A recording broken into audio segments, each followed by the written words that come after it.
Iglesia Cristiana de la Verdad, escudriñando las Escrituras.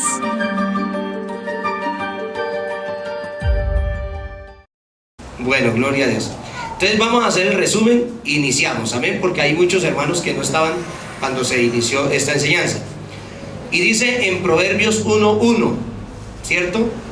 Motivo de los proverbios, es el título que tiene, o sea, es el título que se le podría dar a esta enseñanza, el motivo de los proverbios, amén. Entonces vamos a mirar los proverbios que el Señor nos da. Dice la Biblia que los proverbios de Salomón, hijo de David, rey de Israel. Les decía antes que nos diéramos cuenta que los proverbios son de Salomón, hijo de ¿quién? De David. Rey de Israel, amén. Para entender sabiduría y doctrina, para conocer razones prudentes, para todo esto son los proverbios. Para entender sabiduría. O sea, para que usted pueda entender el conocimiento, usted tiene que entender ese conocimiento. Y eso lo adquiere cuando usted lleva los proverbios, cuando usted lee los proverbios. Lógicamente que sin la dirección del Señor, pues no vamos a poder entender absolutamente nada. Amén. Entonces dice que para entender sabiduría y doctrina, para conocer razones prudentes. Las razones prudentes, lo que Dios quiere que nosotros razonemos y entendamos, tengamos un acuerdo con las enseñanzas de esa sabiduría que Dios da. Es bueno notar de que la Biblia dice que tendremos sabiduría cuando pongamos por obra todos estos sus mandamientos. Seréis pueblo santo y sabio, dice el Señor. Los mandamientos, las leyes, los decretos de Dios nos hacen sabios. Así es que vamos a seguir leyendo el versículo 3. Para recibir el consejo de ¿quién? De prudencia, o sea, de la prudencia, ¿cierto? Justicia, juicio y equidad, para dar sagacidad a los simples y a los jóvenes inteligencia y cordura. La sagacidad en el sentido bueno, ¿cierto? El ser una persona sagaz para hacer cosas buenas, agradables delante de Dios. Hay gente que ha hecho sagazmente para poner el nombre de Dios en alto, para poner el evangelio en alto. Es bueno hacerlo con sagacidad, pero esa sagacidad para el bien, no para el mal, porque hay gente que es muy sagaz, pero para hacer lo malo. Y pues en ese caso, pues esa sagacidad no va a ser buena, digámoslo así. Dice la palabra del Señor, oirá, ¿sí estamos en el 4? Sí. En el 5 pasamos, ¿no? Oirá el sabio y aumentará él, y el entendido adquirirá consejo.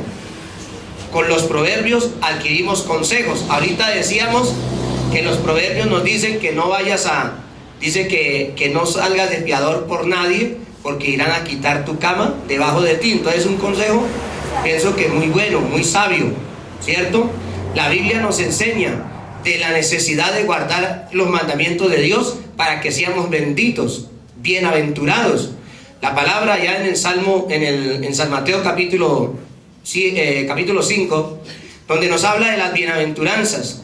Y cuando el Señor dice y usa la palabra bienaventurado, se está refiriendo, esa bienaventuranza que está refiriendo para la honra y gloria del Señor Jesucristo es la siguiente: yo soy bienaventurado.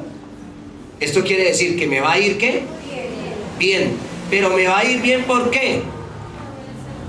Por obedecer los mandamientos de Dios, ¿cierto? ¿Y cómo es que me va a ir bien? Porque la palabra bienaventurado es el bien que yo voy a recibir por guardar los mandamientos de Dios. Pero el Señor dice, bienaventurados los de limpio corazón. Una persona limpia de corazón quiere decir que no anda pensando con iniquidad, con pecado, con maldad. Una persona limpia de corazón tiene un corazón dispuesto siempre al bien.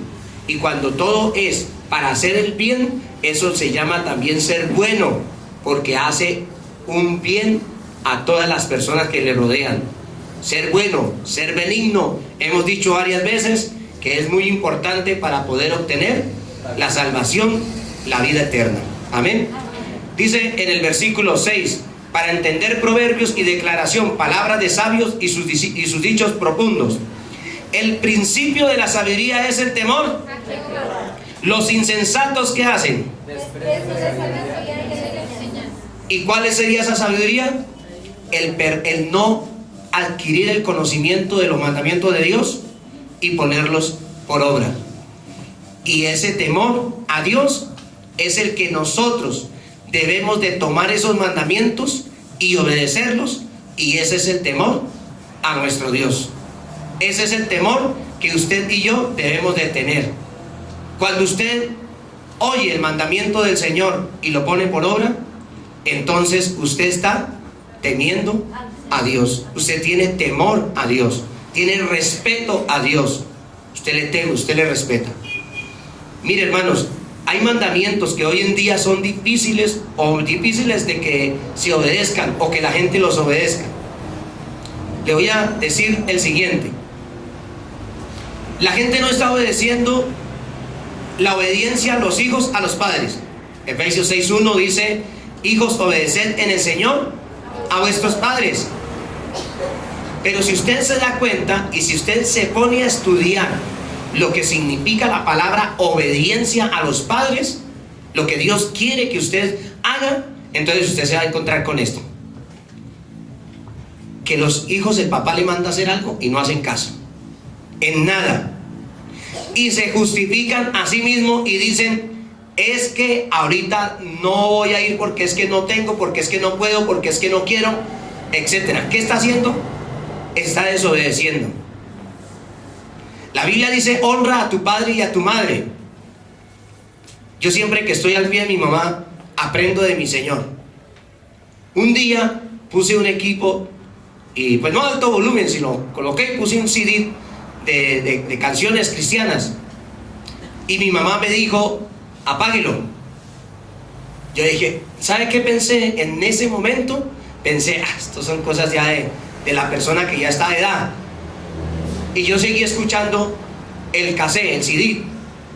Cuando entré a la pieza, el Señor me dijo que no tuviera en poco el tiempo, la edad de mi madre, que la obedeciera.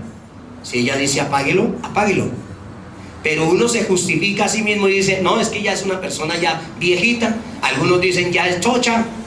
Y eso no es así. Hay que ser obedientes, aunque la mamá o el papá sean de avanzada edad. Pero créame que nosotros hemos tenido ese problema y hemos pecado de menospreciar a nuestros padres porque ya envejecieron, y los menospreciamos porque, como decimos, es que ya es viejito, no le hacemos caso, y consideramos que lo que ellos digan o que nos manden son cosas que para qué le obedecemos. Tremendo. ¿Sí me estoy explicando? Tremendo que uno no sea obediente a los padres, que no los honremos, porque a veces vemos a nuestro padre o a nuestra madre en una gran necesidad financiera, económica, y nosotros no queremos ayudarlas absolutamente en nada. Nos duele darle un dinero, y eso también, de esa manera deshonramos a nuestros padres. Entonces esa persona no tiene ¿qué? Prudencia, no tiene sabiduría, no tiene temor a Dios.